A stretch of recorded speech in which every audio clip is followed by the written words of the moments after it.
When it comes to outputting serious, high-quality renders from our 3D application, one of the things we have to recognise very quickly is that a lot of the finished quality, a lot of the power and functionality housed in our rendering engine of choice comes from the materials and maps that are written specifically for that engine.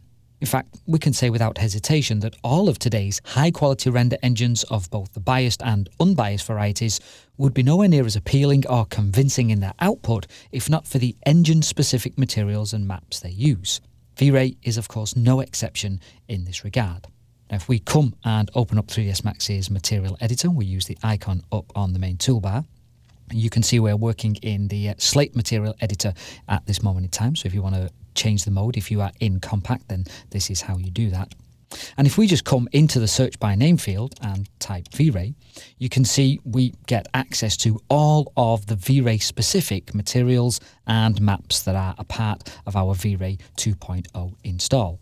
So here we have materials that can be used to create subsurface scattering effects. We have car paint materials. We can create light emitting objects using maps and materials in here. We have dirt or ambient occlusion options. We have a physical sky and, well, lots more. When these V-Ray specific options are added to 3ds Max's own formidable materials toolset, much of which V-Ray can of course use natively, we have at our disposal a rendering, texturing and indeed effects powerhouse that should prove capable of accomplishing most any task that we throw at it. Not that we will need to use every single V-Ray material and map on every project we undertake. As you would probably expect, a few of these materials and maps are used on pretty much a daily basis, having a part to play in most every project we work on. Some maps and materials are used a fair amount of the time. They pop up with reasonable regularity, whilst others are fairly specialised in their application, so we shouldn't be worried that we're not using them too often in our projects. They can play a limited but powerful role in our day-to-day scene creation.